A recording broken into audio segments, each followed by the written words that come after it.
ஆன்மீகம்ங்கிறத நம்ம எப்படி விளங்கிக் கொள்கிறோம் என்பதை பொறுத்து தான் இருக்கு. அதாவது ஆதி தொன்று தொற்று இந்த தமிழ்ல எப்படி பார்க்கறாங்க அப்படின்னா நான் ஏன் இங்கு இருக்கின்றேன். ஓகே, அப்ப எனக்கும் இந்த பிரபஞ்சத்துக்கும் உள்ள தொடர்பு என்ன அப்படின்னு அவன் யோசிக்கிற பொழுதுதான் அதாவது எனக்குள் இறைவன் இருக்கிறான்ங்கிறத புரிஞ்சுக்கிட்டான். ஓகே, இருந்தாகணும், வேற வழி இல்லை. ஓகே, அப்ப எனக்குள் இருக்கக்கூடிய இறைவன்னா அப்ப நான் தான் இறைவன் அப்படின்னா இல்லை, முடியாது. நீ உனக்கு மேல ஒரு பிரபஞ்சத்தை பார்க்கிற, உன்னுடைய கட்டுப்பாடுல சந்திர சூரியன்கள் இருக்கிறதுல, உன்னுடைய கட்டுப்பாடுல எதுவுமே இல்லை, புரிதலுக்குள்ளே இல்லை, புரியவே இல்லை. ஆமா, அப்படிங்கிற பொழுது தான் அவனுக்கு தெரியுது, ஓகே இதுக்கு மேல ஒரு மெகா சிஸ்டம் இது. ஓகே, அப்ப நான் ஒரு மைக்ரோ சிஸ்டம். ஓகே, ஸோ எல்லா சிஸ்டம் தானா. ஓகே, நான் இன்றி நீ இல்லை நாராயணனேங்கிறாரு திருமணிசை ஆழ்வார்.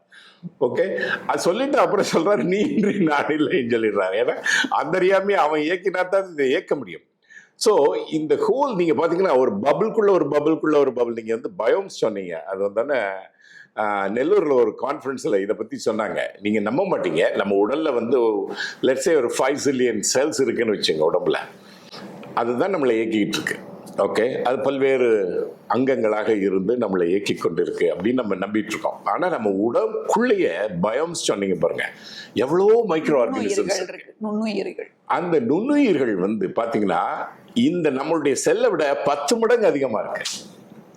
அப்ப உன்னை விட 10 மடங்கு அதிகமாக வேறு உயிர்கள் உன்னுள் வாழ்கின்றன அப்படின்னா நீ யார் பாருங்க. எது இயக்குது உன்னைய? நீ உன்னை இயக்குவதாக சொல்லிக்கொண்டு உன்னை விட 10 மடங்கு அதிகமாக பிற உயிர்கள் உன்னுள் வாழ்கின்றன என்றால் யார் யாரை இயக்குவது? இப்படி ஒரு கேள்வி வருது.